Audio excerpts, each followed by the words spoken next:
Hello, everyone. I'm Carl, I'm Em. and welcome to our podcast discussing all of the latest books. This is our 11th episode, and we will be discussing The Twin by Natasha Preston. We'll be saving our ratings until the very end. We promise to give you all of our honest opinions on all the characters, chapters, and scenarios. We don't mean any harm to any of the authors. This is solely our opinion. This is another episode where that will be completely true. And as always, we promise to Carl them like we read them. Period. That is correct. This episode is going to be a little negative. I apologize ahead of time. Please check the trigger warnings in the description, and spoilers will lie ahead. Again, there's not actual trigger warnings in the beginning of this book, but mental health, psychopath, murder, death, Bullying. suicide is referenced. It's not what actually happened, but it's referenced. Things along that nature. So as always, take care of yourselves. If you don't want to hear how this book ends, please pause here and go read the book and then come back and listen to this episode. Are you ready to get started? Let's get into it.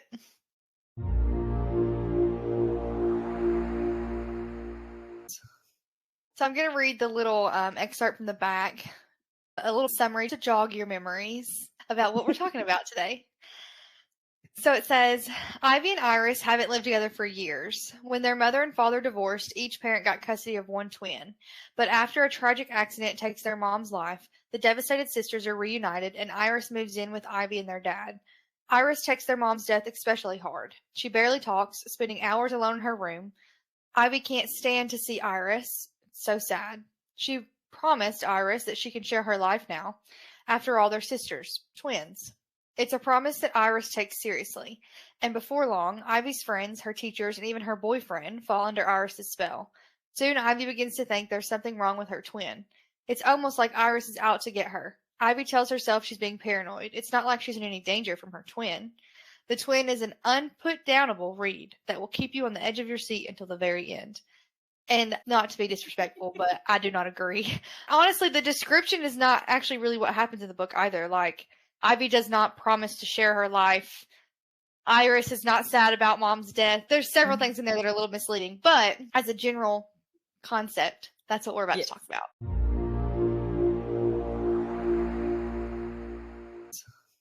So we're going to do things a little bit differently this episode, see how this works out. Instead of going chapter by chapter, we're going to kind of talk about the first half, the middle part, and the last half of the book, so that way it flows a little bit better, and maybe instead of us jumping all over the place, because we have a habit of doing that.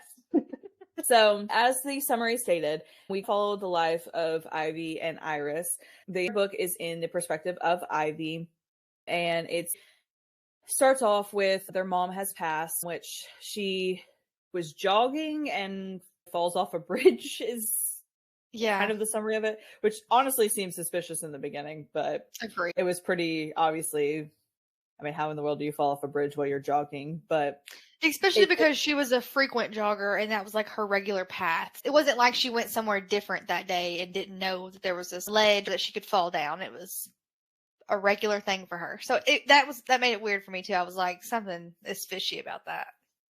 Well, and so we get the breakdown of what happened with the parents' divorce. Ivy ended up moving with dad, and then Iris with her mom. They have a weird schedule as well. I still am confused if Ivy and Iris were both at their dad's at the same time, or if basically for those weeks they like flip-flopped. It seemed like they hinted they weren't around each other and they just kind of flip-flopped. And then other times it seemed like they were together. So I don't know if that was the case, where sometimes they stayed and they just took some weeks where they switched, where they were able to spend time together as twins, or... Yeah, it was strange and it wasn't clear. I would have appreciated more clarification related to that. And also in general, splitting the twins that way is a weird thing. So I don't know, but that was strange from the beginning to me, and I would have liked more clarification. I do think that would hint more at their relationship. If they never saw each other other than just basically in passing, I could understand where their relationship was very strained the entire book. Well, but that was only the last 6 years. The first 10 years of their life, they lived together. So that's why I was like, I mean, I'm just thinking about 2 10-year-olds right now. If they were inseparable and they were twins and they did everything together constantly, you wouldn't separate them like that. So I don't know. It just was weird, but Who knows? I kind of wondered if there was maybe some of that psychotic problems going on when they were younger, and that's why they separated them. And maybe the mom thought she could handle Iris a little bit better or something. But then wouldn't Dad have been concerned about Iris and would have believed Ivy? Not if he wasn't believing that there was a problem still. But if he didn't believe there was a problem, then why would he take Ivy and not take Iris? Maybe that was the mom that said, "Hey, I'm going to take her, and you Maybe. take one, I'll take one," kind of thing. Yeah, that was weird to me though. Like, we wouldn't split the kids up, but maybe You wouldn't think so, especially twins. You wouldn't think so, but I feel like there was some kind of underlining issue that resulted in the reason why that was the case. Maybe. So there's a weird situation where Iris is standing in Ivy's window when she decides to go over and visit her boyfriend's house.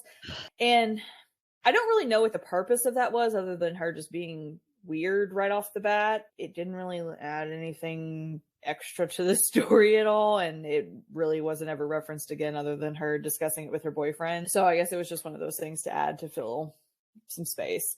Which I will say, from the very beginning, when we very first meet Ty, the boyfriend, I thought, this 16-year-old boy is way too mature. Like, this is not real. I thought he's got to be fake, because this is not what happens in real life.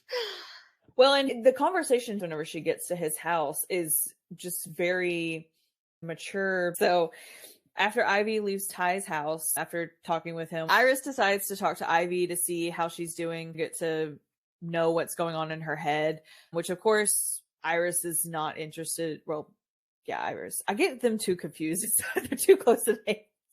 I don't know what Iris's name was for at least half the book. I was like, who's the twin? Yes.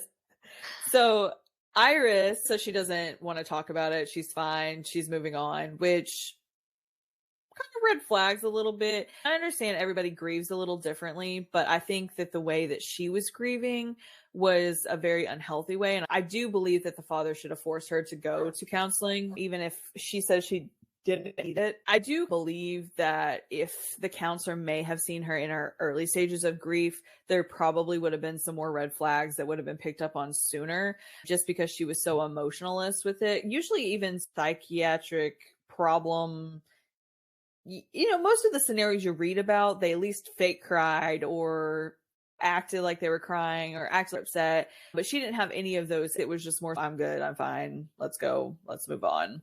Well, it's a little bit out of order, so I apologize, but we'll talk about more later. But it does reference that she did eventually at some point go to therapy with the same doctor that Ivy was going to. And so I do wish we had gotten more info about when that started, so that with the timeline we could have placed it to figure out where. Because if she went, why didn't Dad know that? And I don't know. There's several points that Dad says, Iris, you should go. Iris, you should go. But then evidently we find out at the end that she has gone. So I wish that would have been more clarified, because I would have liked to know what point in her little plot that she decided, oh, I better go talk to the doctor to cover that as well. I think it's when Ivy kept saying her sister was leaving to go somewhere and vague on where she was going and would be gone for several hours. I think in that timeline somewhere in there is when she started going, because that didn't start really happening until towards the end anyways. And she said at the very, very end that it had been a few weeks. So I think at some point during that time period is when it started happening. But as far as exactly where, I'm not sure. Well, it's hard. This whole story in general is hard to really put on a timeline of how long we've gone, because it all happens very quickly. It's within a couple months, it sounds like. So it's hard to point out exactly where everything happened over that period of time. So that was a little problem I had with the book too. I would have appreciated more of a clear timeline of where we are, what's happening, things like that. Almost at the end, if we had gone back and showed her plotting the whole time or something like that, that would have given us a better timeline, I would have appreciated that. Yeah. Well, and when Iris started organizing things late at night, that also was we never really understood exactly what she was doing, because she did it multiple times where she was really loud at night. And I also don't understand how Dad wasn't like, hey, knock it off. Yes. Was he sleeping with headphones? What was he doing that he was not hearing this? I mean, if it was as loud as what it was expressed in the book, I just don't understand how because I imagine this old, almost like Bella Swan's house is how I kind of imagine this house. Okay. And like Bella's bedroom on the front, and then where Charlie's bedroom was, it'd be one of her other twin sister right across the hall, and then kind of where you didn't see it was where the dad's bedroom was. I don't know, that's how Okay. I pictured it, but I did not picture Bella Swan's house, but I did picture like Dad's bedroom like a little bit further away. I didn't picture like 3 bedrooms right here together and Dad was there. I feel like theirs was down one end of the hall and Dad's was at the other. But even then, she talks about like scooting furniture, so maybe that wouldn't have woke Dad up if that's just like that, you feel it next door, yeah. maybe not all the way across the hall, but the banging would have woke Dad up. So that also, I was like, what is she doing and why has he not? What is Dad doing? That's what the entire book, I kept asking myself, what is he doing? Like, he's not a good parent. Well, and even his office, if he was spending as much time in his office as what they say he was, I still feel like you would have heard some of that. And I feel like you would have probably come out and been like, hey, I'm on a business call, quiet it down. Something. Yeah, I don't know. I did find it kind of weird that Iris basically made it seem like her room was off limits, but she was going in and out of freely, even borrowing clothes or coming in late at night or anything like that. I just found it really weird that it was almost like a double standard of you can not come in my room, but I can come in yours. And I'm going to be honest, I'm very curious of what was actually all in her room after the fact, just based off of what Ivy had found. I'm very curious as to what in the world could have possibly been hidden in other corners or crevices that we didn't know about. Well, but also I feel like, and maybe it's because I'm a nosy person, but I would have been digging all in her room the whole time. Mm-hmm. Oh, yeah. I mean, the whole time. I would have found it all. And see, I'm also confrontational. So I would have been like, why do you have this? Why did you do that? I would not have been keeping it to myself so people don't think I'm crazy. Like, that's fine. Think I'm crazy. But what are you doing with this? Like, you know what I'm saying? I don't know. Especially if she thought she was dangerous, which we get to that later again too. But it just doesn't make sense to me. Well, I would have called her out for sitting alone in the kitchen in the dark, like in the first couple chapters. Yes! Like, what the crap are you doing? Like, what have you been doing this entire time? I would have called her out for standing in my window. Why are you in my room? Get out of my room. Well, the therapist sessions that end up happening shortly after that too, I think opened up quite a bit of Ivy's eyes to possibly what was going on, which I almost feel like it was a gaslighting situation without the therapist really knowing that it was. What you're thinking that they're not processing your mom's death or anything like that. It's not how that's the case. They're really doing this, and she's never spoke to any of them, so I don't really understand how she can understand that that's what it is, but... And that's why I wondered how early on Iris did start speaking to her, because maybe she was speaking and she did know how Iris was dealing because she had talked to her. You know what I mean? I don't know. But also, I do love that she has the blanket in the office, in the therapist's office. And at first she's like, why would I use that blanket? And then it's like 5 minutes in and she's like, okay, can I have the blanket? I thought that was so funny.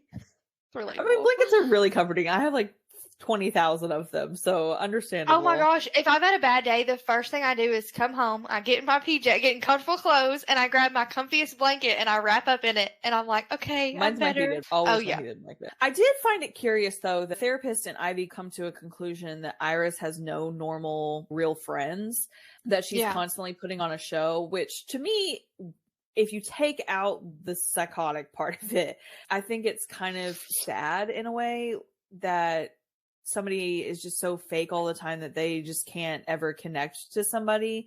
And which when we find out what's psychotic behavior, but I was going to say, when we find out what's wrong with her, I don't feel bad for her anymore. But before we know that she has an issue, I was like, oh, that must be awful to live a life where like no one really knows you and you don't really know them. You know what I mean? Like, yes, that is sad. So I know why. Well, and Iris also just barricades herself in a room for hours as well, and doesn't really even try to communicate with her sister, who she really hasn't been around for 6 years, which that to me was also a little fishy, because I was like, well, why in the world would you not want to try to at least be like, yeah, our mom died, let's just not talk about mom, but let's rebond and let's get back to where we were 6 years ago. I thought it was weird she didn't want to talk to her, but she wanted to talk to her friends. Yes. That's where I was like, you don't want to bond with your sister, but you want to bond with your sister's friends and boyfriend? Like, what are you doing? See, and I am, okay, listen. So the whole time I was reading this, I was trying to put myself back into the mind of a 16-year-old and trying to like, okay, she's a teenager, she's immature. I kept trying to come back to that mentality. And the Ellie thing was weird to me because if she's such a mean girl and just to be in control of everything and she's the important person, she would not have appreciated Iris encroaching on that title. So I don't know. I didn't find the way that it was described to be very realistic, in my opinion. Yeah. I do think the way that Ellie was described was very mean girly. I'm the one in charge of the school kind of attitude. And I immediately thought, oh, they're going to have a problem because they're going to fight for that title or whatever. And it almost seemed like they became BFFs instead. And I just didn't quite understand how that was the case. I didn't see the competition between the sisters. I immediately thought competition between Iris and Ellie. I do find it very poor that her friends did talk about her behind her back. And Yes. I mean, if you're that long of friends, you never really were truly friends if you're really willing to like switch the script so quickly. Yep, I agree. That's what bothered me. Like, you're supposedly such good friends, and it took one day for you to be like, yeah, no, actually, I don't like your sister very much. I secretly hate her. What? Well, and I kind of understand where some of it came from with the scores and kind of the competition aspect of it, but maybe I'm not getting all the way back in the 16-year-old mindset because now that I'm fixing to say it out loud, I realize it probably is that way. But I feel like there should have been like a separation between friendship and swim team, but at the same time, probably in a 16-year-old mind, it's hard to separate that kind of thing. I feel that her friends were just not great friends in general if they were able to do that quickly.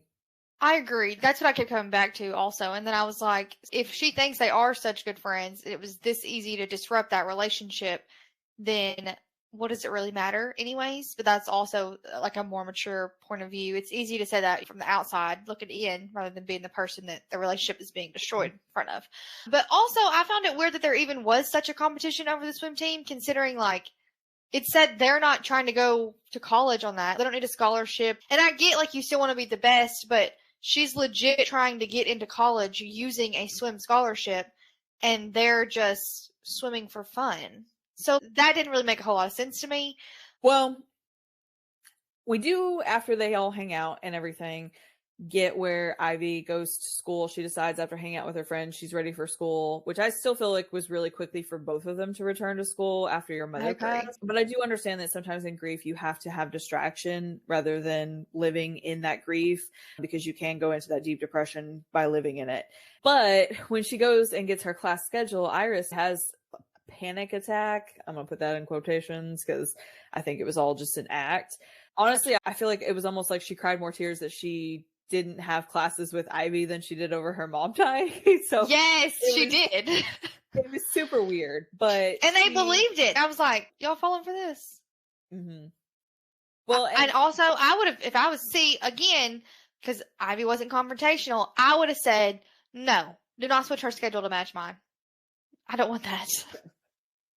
Well, at least having like one or two classes where she wasn't in there with her, I feel like would have.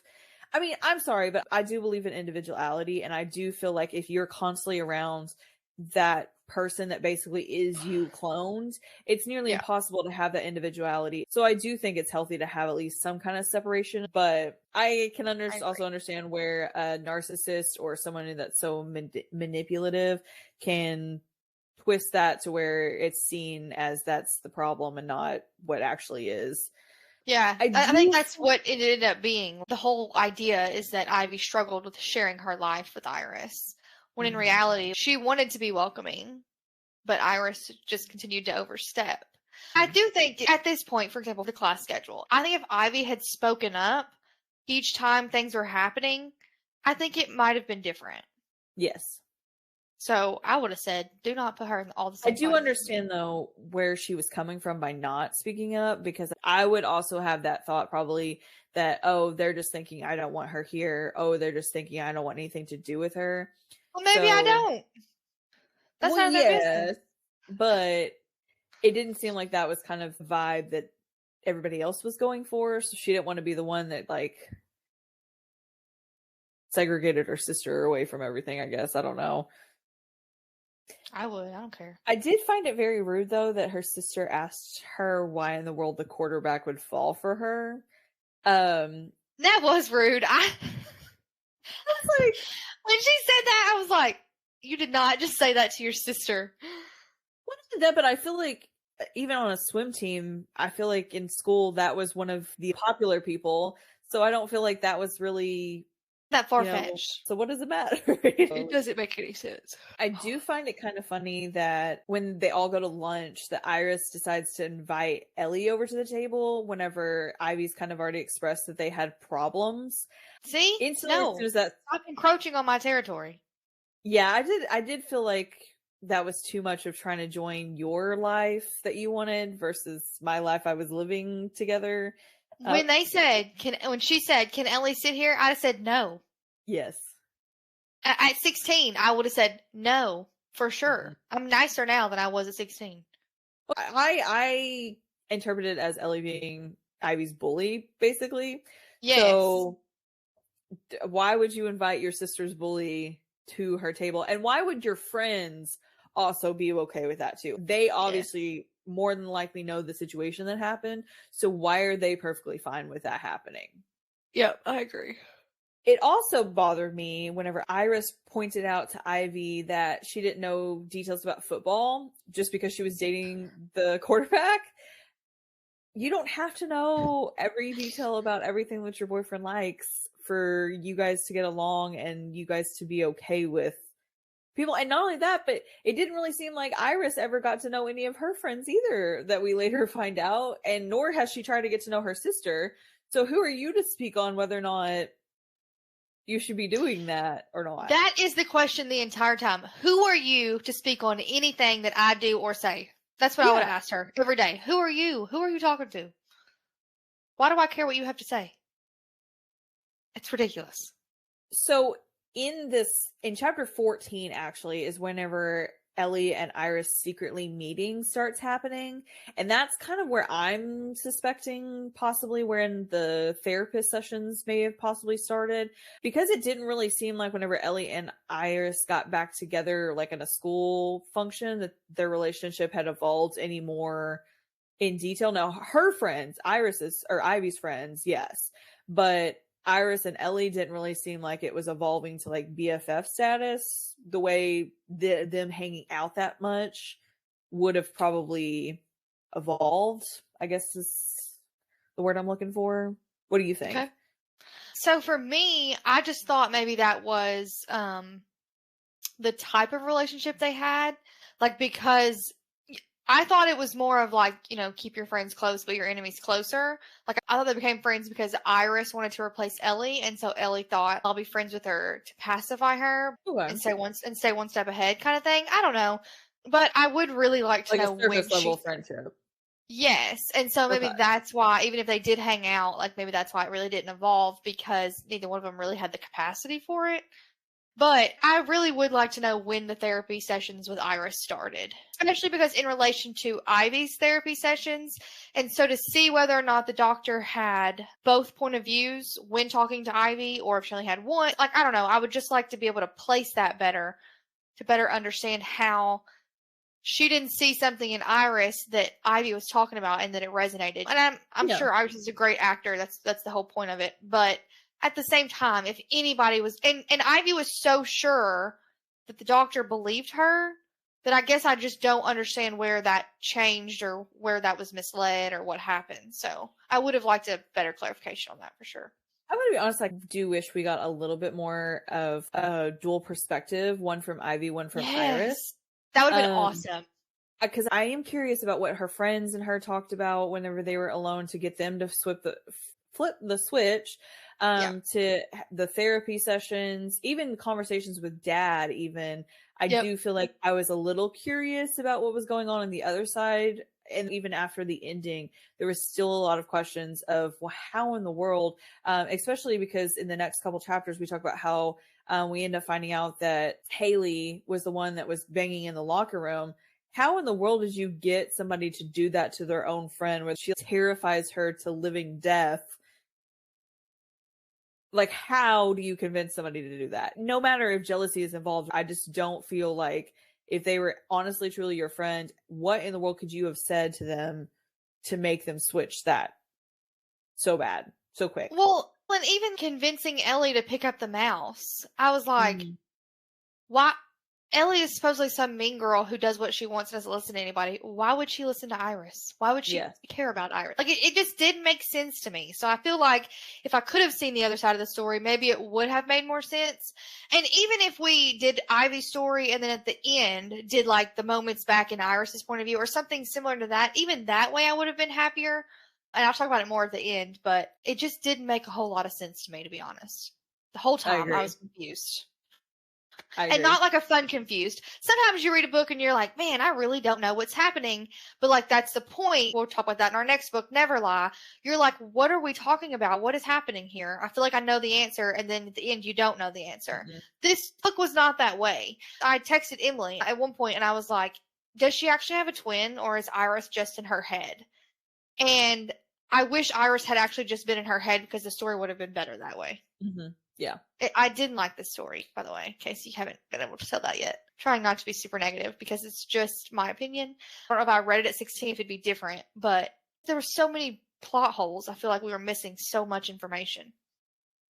I do also think that there's almost too much explanation on Ivy's part and not enough explanation on Iris's, but it was so slow to get to the Yeah. final realization of what was happening with Iris.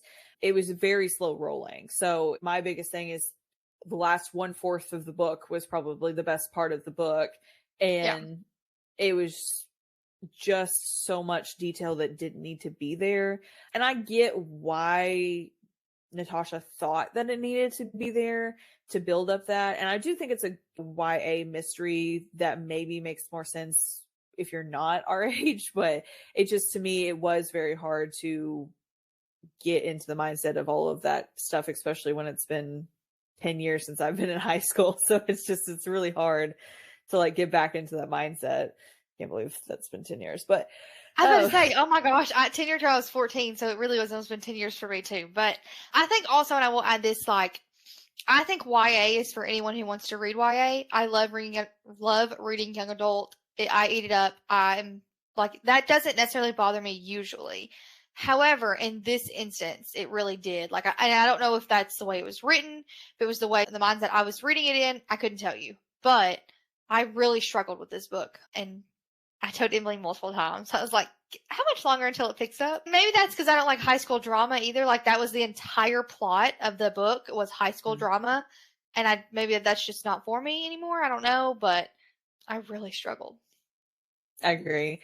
So we get into sort of the chapters where Iris and Ivy start snooping into each other's rooms. Ivy sneaks into Ivy's room to kind of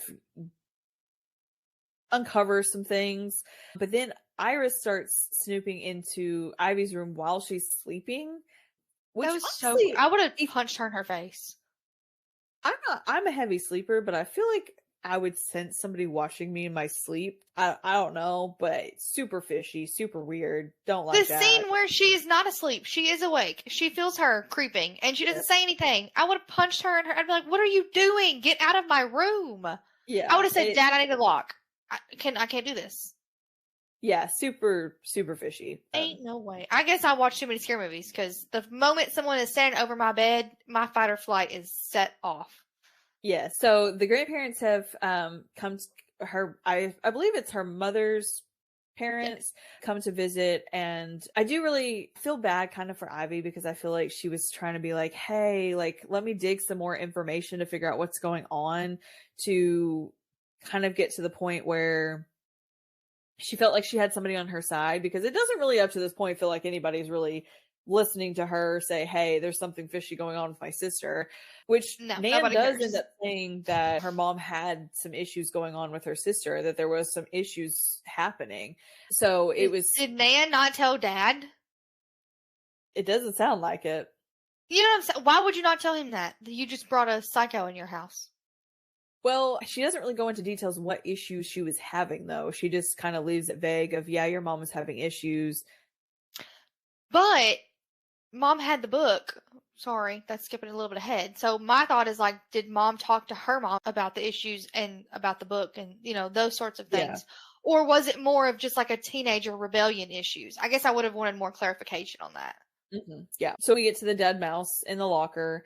It's super, super weird kind of Agreed. scene, but also, other than just being malicious, what did the dead mouse like? It wasn't like symbolism for anything crazy because Ivy wasn't going and ratting on her or anything like that. So the symbolism of it, I'm not quite sure, other than it just being a malicious.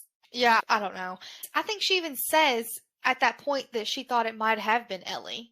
If I had thought it had been Ellie, I would have picked up that dead mouse and threw it at Ellie. Like, get out of here. Take your mouse with you. Go away. Like, I don't know.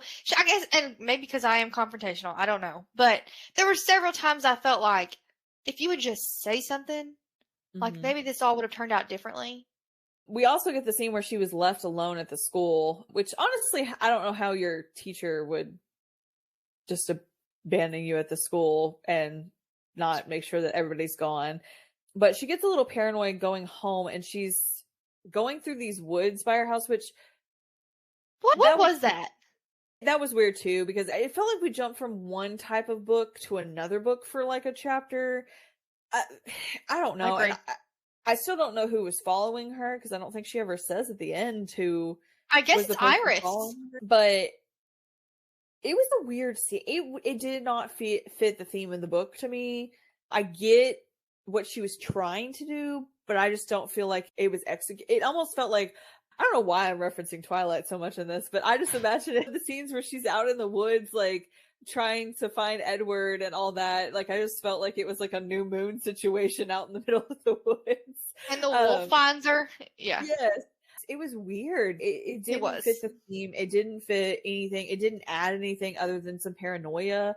It never is resolved either. We never know what actually happened. She never mentions it later on to Iris. Like, it's just there. And then not only that, but when she gets home, Iris doesn't appear at home for several hours later, which I think, again, she was probably maybe at the counseling appointment at that time too. But when she does get home, so you don't think it was Iris that chased her?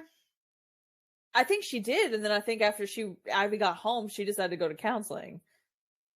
That's such a weird thing. I mean, she's like, oh, I'm gonna follow you through the woods, and then I'm just gonna go have a counseling session. I will. You need one, clearly. You're chasing your sister through the woods. Well, but whenever Iris gets home after whatever she was doing, she sits down with Ivy and basically pressures her into agreeing to tell their dad not to date. And I feel like it was a huge red flag as well, how she responded whenever the dad says, I'm not going to immediately like dump her. He just says, yeah, we'll just distance ourselves a little bit. And Iris gets so upset about that. I would see that as a big red flag as well. But I think dad, honestly, I think if it was mom in that situation, mom would have probably seen it more of a red flag just because of that motherly sense, I guess is the best way of saying it. But dad, I imagine the dad is like very standoffish with emotions and kind of awkward if somebody started crying or doing anything weird. So I don't feel like dad would have had that intuition to be like, that's kind of fishy, that kind of instinct. Well, but also, if she's not dealing with mom's death, I can see the concern about not wanting to be introduced to another mother figure right now, moving her in or something like crazy like that. But dad dating in general should not have been that big of a deal because they've been divorced. Well, I think the biggest thing for me was that would have been a good preference to be like, hey, you do need to go to counseling, because if you're having that big of an issue with somebody else coming along, you know what I mean? Yeah. I don't know exactly what I'm trying to say, but I feel like dad should have prefaced that with, if you're having such a hard time processing that, let's go to try therapy. To get some help. Yeah. It was weird. I don't know. We end up also getting where Ivy digging a little bit more into Iris's life. She ends up finding out that Iris has deleted everything from her socials, everything from her life, to basically indicate that she was deleting all of her past. Yep, weird again. I would find that weird too. Even though I don't talk to some of my friends from high school, I still have all of our pictures together and things like that online. I mean, people that I was friends with that I haven't spoken to in probably 20 years, I still have pictures with online. Like, I wouldn't just delete everything from that life, even people that I didn't get along with or things like that. I still I have agree. pictures. I just, it's a chapter of your life, whether you want it to be or not. So why delete it? You know what I mean? No, totally. Like, it doesn't make sense to me at all. I can understand distancing yourself, but the completely deleting and unfollowing, and that was weird to me. That made me Mhm. think, like, I don't know. That made that again, earlier, like I mentioned, like I thought maybe it was in Ivy's head. I was thinking like maybe that's why she doesn't follow them because they're not real. Like that's what my Yeah. brain was thinking, but that's not the truth. This weirdo deleted her entire previous life. And I'm gonna be honest with you, I really still don't understand why she had Ivy's life anyways. Ivy wasn't Ellie, the role that she Yeah. wanted to fill, the popular girl. It just doesn't make any sense to me, to be honest. Well, the scene where Iris starts tapping on the desk, I kind of understood Ivy snapping because I couldn't stand that. If somebody did that, I could understand the snapping. However, the extreme that the school took because she lashed out at one point, and it literally seemed like this was the only point in her entire life she's ever like snapped. Yes. I just I find that crazy that that's how the school, like, basically they were just like, you have serious issues, you need to resolve yourself. If this is her first time snapping, why not just be like, hey, is there an issue we need to discuss? Oh, it's your sister tapping on the desk. Okay, well, maybe we'll move her to the other side of the classroom so she doesn't bother you anymore. You know, something. Something. I just like, but then I think, okay, well, is Iris having secret meetings with some of these teachers and stuff, and that's why she's like Maybe. low-key been hinting at other things happening at home, or feeding her story to other people. If the punishment didn't fit the crime kind of thing, it I agree. just it just didn't it didn't make sense at all. It was everything in this book was so dramatic and taken out of context, and I think that's why I didn't like it. I love drama when it's done well, and this wasn't, in my opinion. It was just very much like childish drama. I don't know. I didn't like it. Well, then we get to the picture being released where Ivy had kissed Logan, and to me it was also illy timed in that spot. Why after she snaps at school she was gonna then have the whole situation happen with Ty. Um, it was weird timing to me, but I mean, obviously it was maliciously in order. But from an author written point of view, I just feel like it should have been probably played along more with the friendship side of things. I feel like there should have been like an order of operations almost in destroying her life, like her friends, her boyfriend, school, then family. I feel like it should have gone in that order, or even any kind of order, but it seemed like it was all over the place with how she was trying to sabotage her. And I feel I like agree. most of my research that I have done on sociopaths, they usually have some kind of order to their sociopathic tendencies, unless they're like extremely upset. And I don't think that for that long period of time she would have been that upset that she would have been so all over the place and chaotic with her plan. Because even like the planting of evidence and things like that, I mean, should have been drawn out and not all at once. It was a lot all at once. But I did find it weird that she was standing there watching her fight, and that little smirk that she gave. I would have walked over to her and just punched her straight in the face. Like, I would have just literally been like, you want to smirk at me because me and my boyfriend are arguing? Wha-bam. I'm telling you, again, violence is not the answer. But I would have knocked her out. At Yeah. least once. If you're going to lock me up in the loony bin, I'm about to have a real episode and show you how crazy I can be, sister.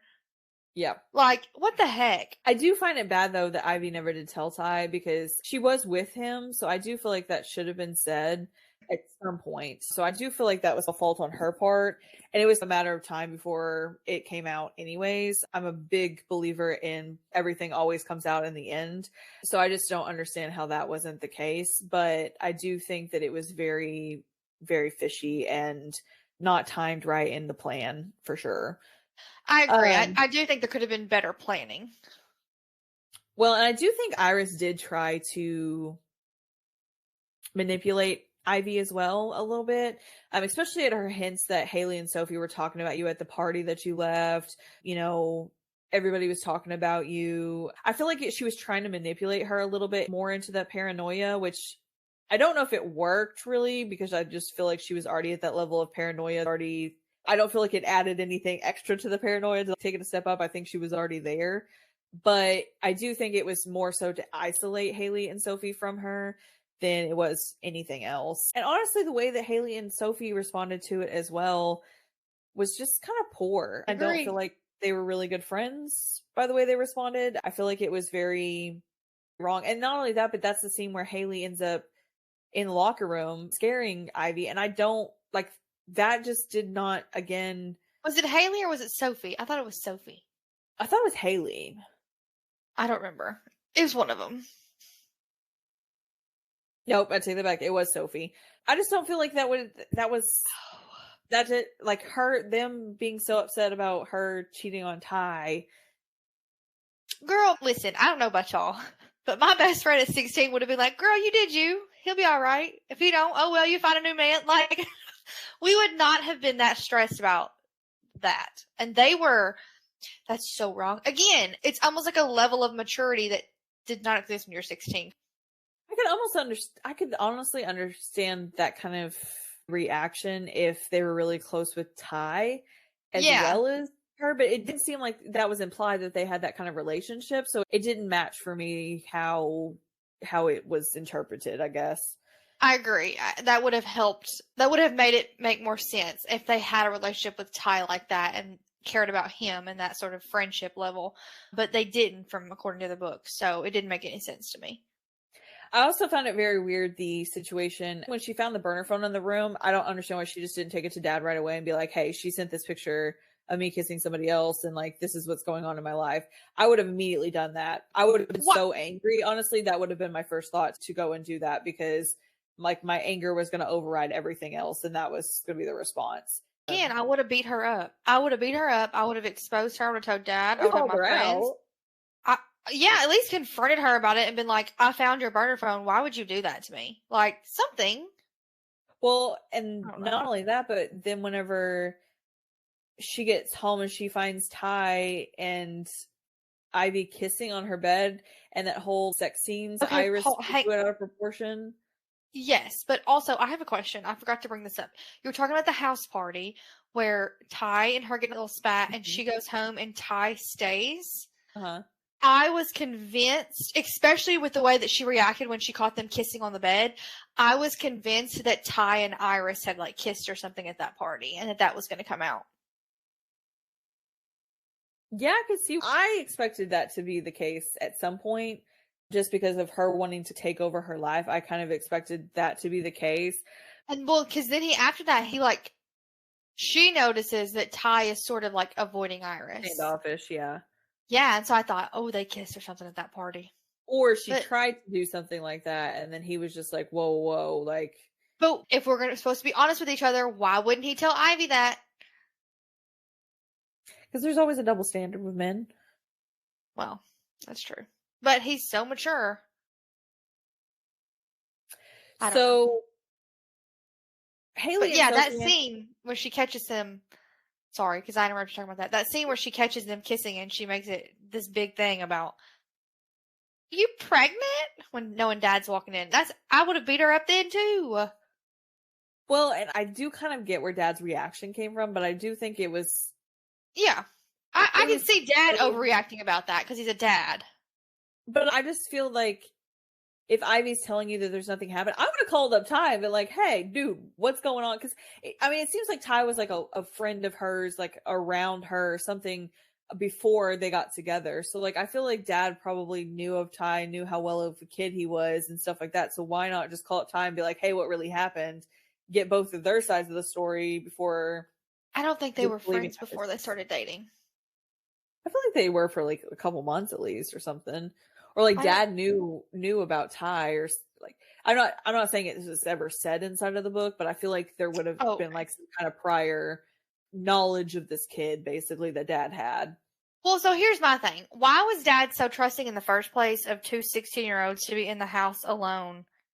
They can the door can be open and they can do all kinds of things. The door doesn't Yeah. have to be closed to do things. So why was he so trusting of that? And then all of a sudden, oh my gosh, I find out you're actually laying on the bed kissing, and it's all hell breaks loose. That didn't make sense to me.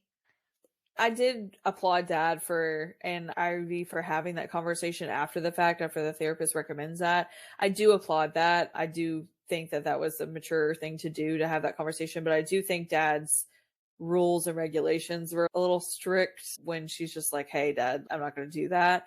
Then we get into the scene where Iris cuts her hair to match Ivy's, which is whenever it kind of starts taking a twist for the crazy.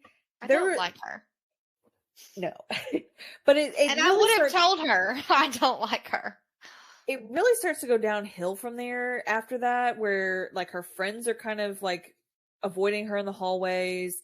Obviously, her and Ty are on the riffs. Iris starts trying to hang out with the dad one-on-one, which I feel like was a little manipulative to try to get him not to have time to date or something. Well, also, Logan starts to try to be like her little friend or whatever. And I thought like Iris had put him up to it. Yes. We find out that's not the case, but that's what I thought was happening. I thought she was trying to cause a further rift between her and Ty using Logan. So we end up finding out that Iris's friend Kat doesn't want to help after Ivy tries to reach out to her, because then the next day she goes to the pool and she's swimming in the pool and she gets surprised that she believes Iris is standing in a corner watching her swim. She starts choking on the water. And she gets taken to the nurse, and Iris all of a sudden becomes overly concerned for Ivy, which I do find kind of weird. Like, I don't know what she was trying to manipulate with that scene. Like, I don't know if at that point she knew that she had been contacting Kat or exactly what was going on there, but I just feel like there was a little extra something that we were kind of missing of why she was so hell-bent on her just like, oh, stay home, play it safe, don't try to go do too much, go home, don't stay at school. Like, there was just something extra there that I think we missed or didn't get a clarification on that was kind of weird. But then Iris decides miraculously to join the swim team, and super manipulative. She had no interest in that to this point. It's just super weird. But we also find out that Sophie and Haley had been helping her learn how to swim better. So I kind of feel like that was pretty salty on her friend's part. I agree. We also get the agreements with Kat to meet up with Ivy, and she ends up saying that she believes Iris pushed her down the stairs and that Iris was actually mad whenever her mom was dating, which takes a whole different twist at the very end with that whole situation. But yeah, that was so far out of left field. Yeah. She basically implies that she was very upset that her mom was dating. Nobody knew for sure that it was Iris that pushed her down the stairs. However, whenever Ivy goes back to her mom's house, she ends up finding a hidden mental health disorder book.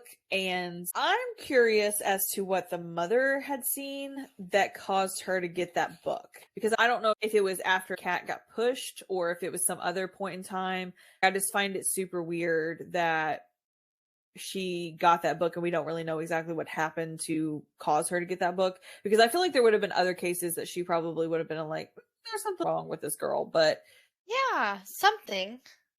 She ends up going to the spot where her mom ends up dying, and she kind of starts believing Kat. I thought that maybe mom's boyfriend had said something about Iris being weird or whatever. But we don't know. We don't even know if the boyfriend is real. Yes. I mean, we know that mom was with someone and there's pictures of them, but we don't know that he actually existed at the time that mom was murdered. We don't know the timeline of any of that. Like, there were so many things that I feel like could have been explained. So we end up getting to the scene where there's a stolen test, and as soon as they started saying that they were looking for it, I knew it was probably going to end up being in Ivy's locker when she was standing there. But for the fact that nobody believes that she actually didn't take it, honestly, she seems like a straight A student up to this point. She's only had one other instance where she had any kind of action. And the fact that nobody believed her was horrible. The dad doesn't even believe her. The real question is, why would she steal the test? Exactly. Like, nobody questioned that. Did you not study? Do you not know how to do it? Like, there was no extra questions that indicated, like, what led you to do this, just that you did this and now you need to be punished. Nobody seemed to believe that this girl didn't steal this test. And not only that, but again, I don't feel like in the order of operations that made a lot of sense to happen at that point. I feel like that's something so small it could have happened towards the beginning and it would have made more sense.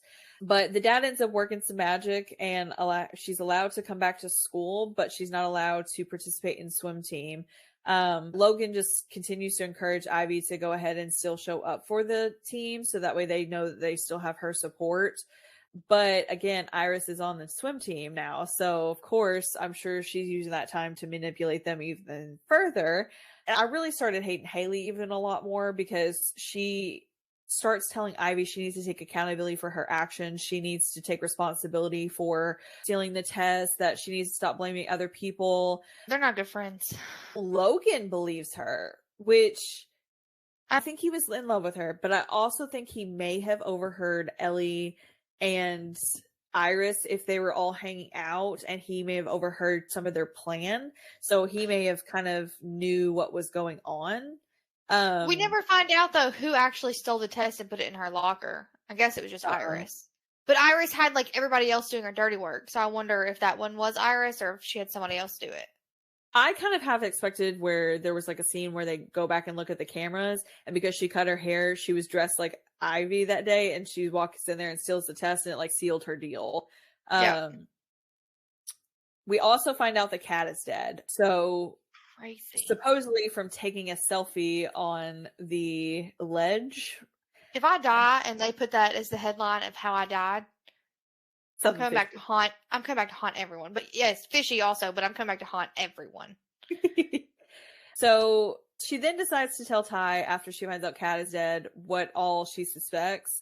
However, Ty just kind of still brushes it off and doesn't really believe that's the case. But he seems a little bit more supportive in believing in a little bit, which again could be because she tried to kiss him or something else happened at that party or something happened along the lines. But Ivy has decided that she's going to prove it. But at that point, I do feel like it was way too late. Iris had already sunk her teeth into everything, and there was absolutely no chance that it was going to come out well. No, I love that she's not going to confront her about the test. She doesn't confront her about the photo. She doesn't confront her about talking bad about her. She doesn't confront her about being hateful to Dad. All of these small things that she could have confronted her about. Doesn't do any of those. But you know what I'm going to do? I'm going to call you a murderer. Right to your face. Yeah. What did you think was going to happen? Well, and even then, whenever we find out the pool has been tampered with and Ivy's accused of that, that's what sets her over the ledge where she goes and confronts Iris with everything, which is crazy to me because it really wasn't. The pool tampering, I get that. It was a big deal because that much chlorine could cause quite a bit of harm to people. But at the same time, I feel like it was still such a small thing compared to some of the other things that's what made her snap was a little confusing to me. You realize she killed Kat and might have killed your mom, and the pool tampering is what makes you want to confront her? Yes. And the pool tampering was a little confusing for me anyways, like how they figured that out. I have a lot of questions, but I don't know. It didn't make any sense to me. That was what finally set Ivy off. Well, and then we finally get, after she admits that she does want Ivy's life. However, I do think Ivy did throw her off when she said, well, how are you going to maintain it once you get it? And I think Iris hadn't even thought to that extent. So she did kind of throw her off a rocker a little bit there. Apparently, the mom's boyfriend, Karl, she wanted to be with him. She thought him coming over was him trying to spend time with her, which, I mean, I've actually read some cases where that's actually been a scenario that has happened. So I know that can happen in some cases. However, it was really crazy to me, and it still is crazy to me reading like how somebody could connect those dots and think that's what's happening. And maybe that's what kind of happens, that the mom suspected something else was going on. Maybe there's some hints at some of that. However, I just don't think it was to the level to like murder your mother over so that way you could be with Karl. Who clearly doesn't want to be with you because now he's gone. So if he wanted to be with you, I think he'd still be here, babe. Yeah. But then after she basically admits all this, Ivy decides to go to her dad with all of this information, which honestly, whenever they leave the school and they go back to the house, I would have immediately turned on my cell phone and started recording the entire conversation so that way I had actual verbal evidence to present to my father showing him, that was the dumbest thing ever. That would have been perfect for her to be able to do that. As soon as she did that, I was like, turn on your phone. It was a really dumb decision on her part, but she actually probably would have been believed if that was the case.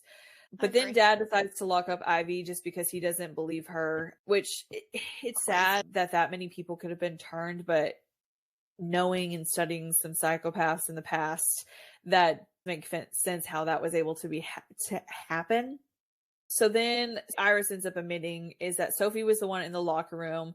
Ellie was in on this plan, and Iris has a plan to keep Ivy in this institution, and if she tries to get out, she was going to continue executing this plan even further. So Ivy feels at a loss of moving forward, but it is pretty sad that it got to that extent. I can understand if I was the dad looking in where that would be the case, because Ivy never called out Iris on any of the other information that probably could have gotten her believed more. Yeah, I don't know. I do think that from the full accumulation that we had here, I can see why Dad would be concerned and want to get her help.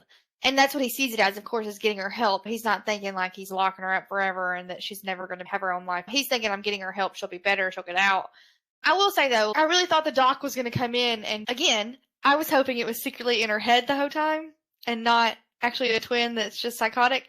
I was hoping she had like DID or something. And so I was hoping the doc was going to come in. And when she said you have to face reality, I was hoping that was when we were going to have a big exposure of it's been you the whole time. Mm-hmm. And then like we were going to go, like I was super excited that was going to happen. And then I would love the book. Mm-hmm. And that's not at all what happened. And then I was very disappointed even more. So yeah. I do wish that there had been, because there's really no plot twist. There's nothing out of the blue. So I kept waiting for something to change, I guess. Yeah. But I don't know. I was really hoping that doc was really going to change that whole thing, but it did not.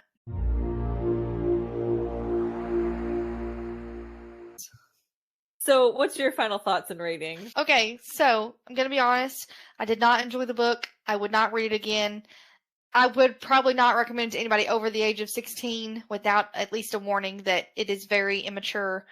It's immature in a way, but mature in other ways. It doesn't make any sense. So I just didn't like it. I didn't like that we didn't get all the details. I didn't like that it didn't make a whole lot of sense half the time. And I will say I was very excited because I'm a Wattpad girly, and this was originally on Wattpad before it became a real book. And so I was very excited to read it, or at least she was. I don't know if this one specifically was, but she has other ones that were actually really let down, sadly. So my rating, and I really hate to do this because I really hate to go this low, but I would actually give it a 2. It would have been a do not finish for me if we hadn't read it for the podcast. So now that I've been awful, I will let you go. So maybe it'll be a little bit better.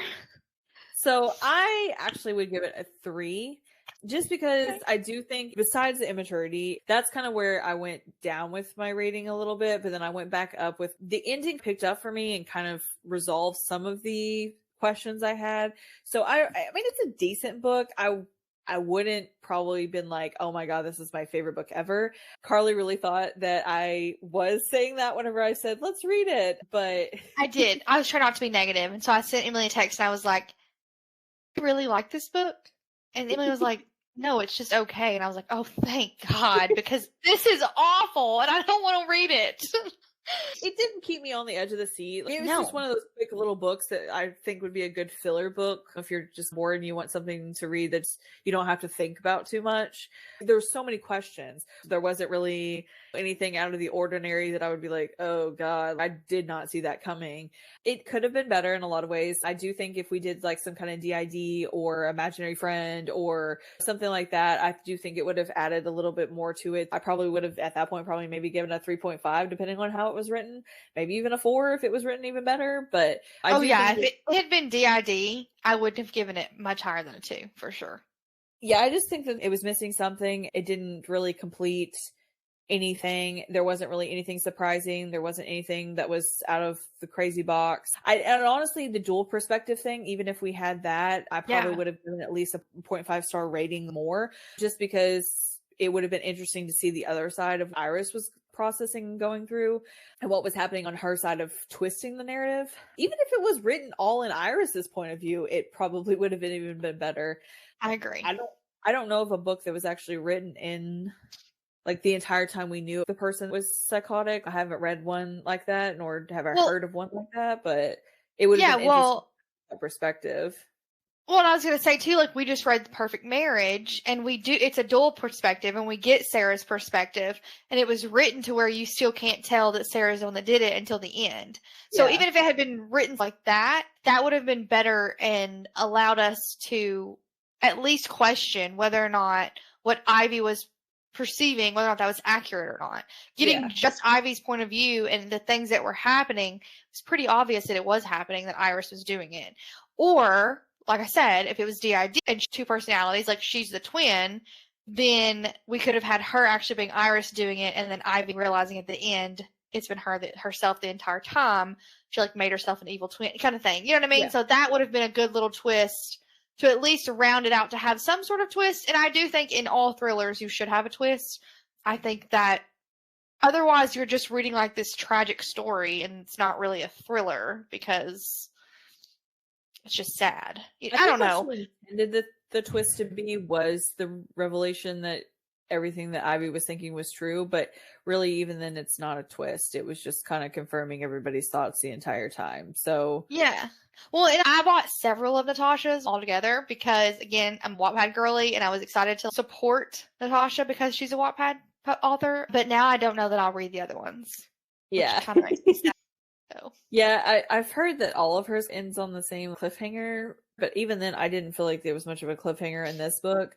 It was more so just kind of like, okay, well, I agree. That's unfortunate. It was like, oh my God, like I need a second book to figure out exactly what happens. If we got to the point that like it ended where a doctor walks in the room and said, Iris is not real, it's just you, Ivy, and then it like faded off. Whoa, okay, well now that's unexpected, but Yes. none of that was the case. It was all right. It not favorite, not my least favorite. Good filler. It's not the worst one I've ever read. I will say that. If you liked this episode and our previous episodes, please subscribe to get access to bloopers, extra content, and more on Apple Podcasts, Spotify, Patreon, and YouTube. You can also send us book suggestions, comments, or general inquiries to our email at likewereadthem@karlempodcast.com. You can also check us out on Facebook, Instagram, and TikTok. We can't wait to hear your thoughts and all of your opinions as well. We appreciate you tuning into this episode. Next week, we will be discussing Never Lie by Frida McFadden. A little description of Never Lie. Or do we wait to save that for the next episode? No, go ahead. Okay. Newlyweds Trisha and Ethan are searching for the house of their dreams. But when they visit the remote manor that once belonged to Dr. Adrian Hill, a renowned psychiatrist who vanished without a trace 4 years earlier, a violent winter storm traps them at the estate, with no chance of escape until the blizzard comes to an end. In search of a book to keep her entertained until the snow abates, Trisha happens upon a secret room, one that contains audio transcripts from every single patient Dr. Hill has ever interviewed. As Trisha listens to the cassette tapes, she learns about the terrifying chain of events leading up to Dr. Hill's mysterious disappearance. Trisha plays the tapes one by one late into the night. With each one, another shocking piece of the puzzle falls into place, and Dr. Adrian Hill's web of lies slowly unravels. And then Trisha reaches the final cassette, the one that reveals the entire horrifying truth. That is, first of all, that's a really good description. I did not read that before I read the book, but it's perfect. I feel months even like listening to you read it. As always, we promise to Karl and like we read them. Theme song.